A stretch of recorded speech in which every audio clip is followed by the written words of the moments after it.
Imagine a world where survival doesn't go to the kindest, the most honest, or even the smartest. Survival belongs to the one who keeps others on a leash.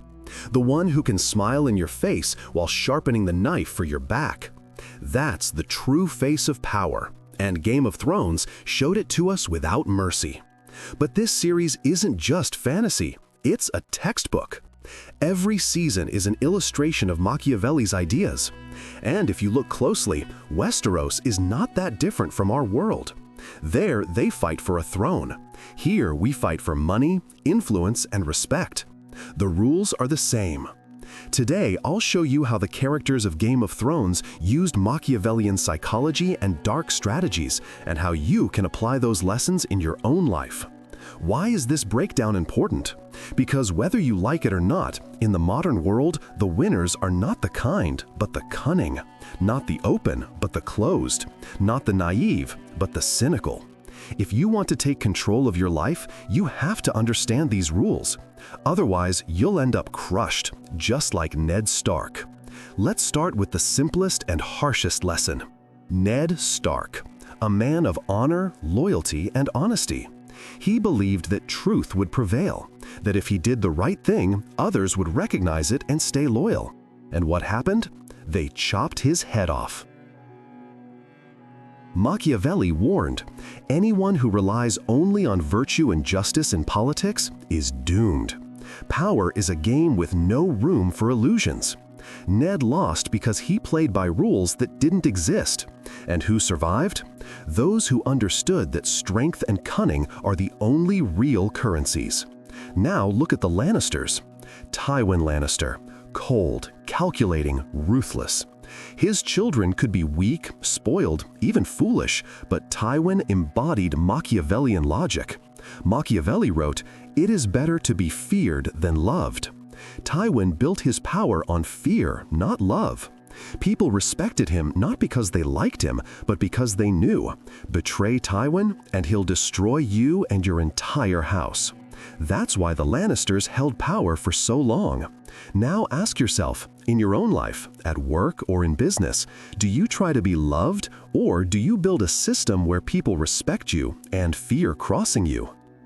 Take Tyrion. Physically weak, mocked, despised. Yet he survived because he used what he had: intelligence, cunning, the ability to read people. Machiavelli said a ruler must be both a lion and a fox. The lion inspires fear. The fox avoids traps. Tyrion is pure fox. He knew brute force wouldn't save him, so he used information as his weapon. Secrets and knowledge of others' weaknesses became his sword. Now think, how much informational weaponry do you have? What do you know about your colleagues, friends, or partners? And do you use it, or are you leaving your strongest weapon rusting on the shelf? And then we have Littlefinger, the man who rose from nothing to become one of the most dangerous players. He understood one simple truth: chaos is a ladder. Where others saw destruction, he saw opportunity. He provoked conflicts, turned allies against each other, and climbed higher through the wreckage. That is pure Machiavellianism, using other people's weaknesses, creating chaos, and turning it into power. Again, the question, do you run from chaos, or do you know how to use it? But don't think Machiavellianism is only about evil. It's about pragmatism. Machiavelli said, the ends justify the means. That doesn't mean you must become a monster. It means if you want results, you have to do what works, not what sounds nice. Look at Daenerys. She started as a weak girl nobody took seriously. Step by step, she became a ruler. First, freeing slaves, winning love. But then she realized love wasn't enough. When cities resisted, she turned to fear, crucifying hundreds along the road so terror would march ahead of her army. And it worked. She became a queen because she balanced mercy with terror. Machiavelli would point to her and say, that's how power is built. Think about your own life. Do you try to always be the good person? Do you hope people will appreciate your effort? In reality, they respect those who can punish. In families, in business, in politics, the principles are the same. If you don't set boundaries, if you lack the strength to enforce consequences, people stop respecting you. But there's another side to this question. Machiavelli warned, a ruler must inspire fear, but never hatred, because hatred destroys power. And here's the perfect example, Joffrey. He was cruel, but also stupid. He humiliated everyone around him, enjoyed making people suffer. And what happened? He was hated so much that his death felt like a holiday. This is the mistake Machiavelli called fatal. Fear, yes. Hatred, never. And this rule applies anywhere. If your employees fear you, it can work. But if they hate you, they'll dream of your downfall and take their chance the moment you slip. Now let's look at the balance between love and fear more carefully. Power always balances between these two extremes. What's more reliable, to be loved or to be feared? Machiavelli's answer? If you can't have both, it's safer to be feared. Love is fleeting, fear is stable. Characters like Cersei, Tywin, and Stannis understood that. But the true masters, like Daenerys or Tyrion, tried to combine both. Love makes armies loyal, fear prevents betrayal. That's the formula of power. And how does this work in real life? Think of a boss. A leader who's only loved risks being used. A leader who's only feared risks sabotage. But the one who balances both wins respect and obedience. That's Machiavellian in practice. Now let's talk about Jon Snow. On the surface, he's just like Ned, honest, noble, too good for the game. But Jon survived longer. Why? Because unlike his father, he realized one simple truth. Sometimes you must break your own principles to survive. Remember when he executed those who betrayed him? That was his turning point. He didn't want to do it, but he did. Because if he hadn't, his leadership would have crumbled. And that's another Machiavellian lesson. Cruelty, used properly and at the right time, is more useful than mercy that leads to chaos. Still, Jon remained too pure for that world. He was constantly torn between idealism and reality. And in the end, he paid the price for his kindness. He is proof that Machiavellianism isn't a philosophy of evil, but a philosophy of realism. You either accept that the world is cruel, or you get eaten by it. Now, think about one of the most shocking moments of the whole series, the Red Wedding. It shocked viewers, but through Machiavelli's lens, it makes perfect sense. The Boltons and Freys acted exactly as any ruler would if they wanted to survive. Robb Stark broke his oath, weakened his position, and showed vulnerability. And they destroyed him at his weakest moment. Machiavelli would have said his death was his own fault. In politics, promises mean nothing if keeping them puts your power at risk. Cynical? Yes, but that's how those families secured their survival, at least temporarily. And now, a personal question. Do you keep all your promises, even when they hurt you? And then there's Varys. His motto, I serve the realm. He claimed to care about the people. But look closer. His service always aligned with his own survival. Varys played the long game. He knew the strongest or smartest don't always win. Sometimes the patient one wins. Machiavelli wrote, "Fortune favors those who are prepared." That was Varys. He was prepared for every outcome, with plan B, C, and D always ready. The lesson? Real power is not only strength or intrigue, but foresight. The ability to see where the pendulum of history will swing next. Now back to Littlefinger. His character is the embodiment of one of the most dangerous principles. Chaos is a ladder. Most people fear chaos, they crave stability, but chaos creates the biggest opportunities. Every crisis is a chance to grab power, money, or influence. Littlefinger didn't just survive chaos, he created it. He removed allies, fueled rivalries, spread rumors, and that made him the most dangerous player. You may hate him, but you can't deny he played by the real rules. So ask yourself, how often do you run from crisis instead of using it?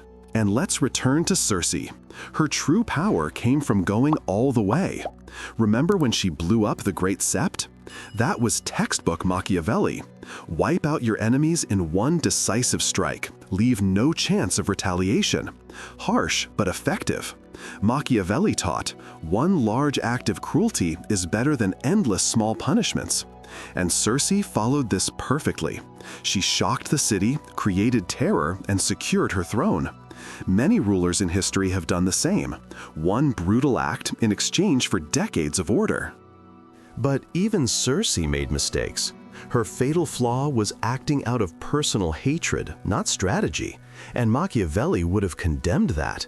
Cruelty is justified only if it brings results. Meaningless cruelty destroys power, and that's why Cersei eventually lost. Now let's look at Daenerys in her final chapters. She began as a liberator, but ended as a tyrant. Why? Because, as Machiavelli said, people are ungrateful, fickle, deceitful, cowardly, and greedy. Daenerys tried to rule through love, but she faced betrayal and resistance. And at some point she decided, if love doesn't work, then fear will. And so she burned King's Landing. That was her transformation from dreamer to dictator. And here's the harshest truth. Once you step into this game, you can't step back. You either become the predator or you become prey.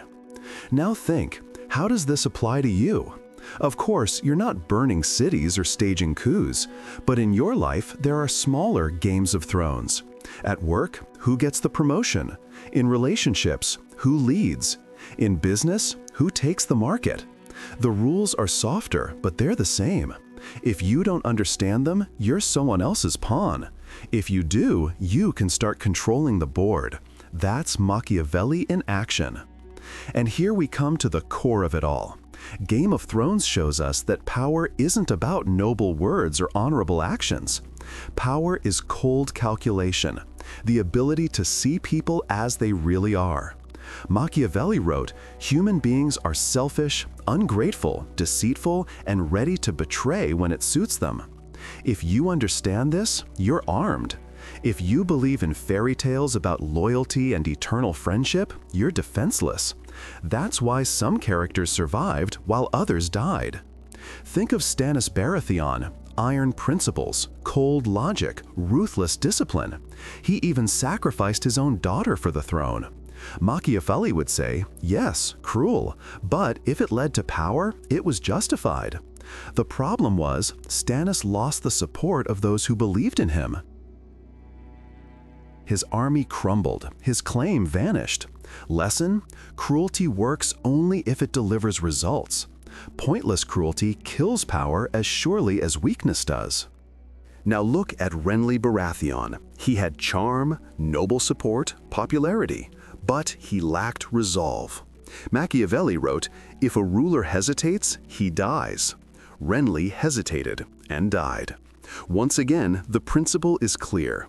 Power isn't about dreams or appearances, it's about decisive action. But maybe the deepest lesson lies in the end. Who finally takes the throne? Bran, a crippled boy, someone who never fought for power, who didn't even want it. Machiavelli might scoff, but there's logic here too. Bran represents detachment, cold observation, and vision beyond others. He isn't driven by passions, but sees further than anyone else. Sometimes the winner isn't the strongest or the most cunning, but the one who sees further and waits. So what does all of this mean for us? We're not in castles, not fighting for crowns, but around us, smaller games of thrones happen every day. At work, who gets promoted? In relationships, who holds control? In business, who takes the lead? These games may be smaller, but the rules are the same.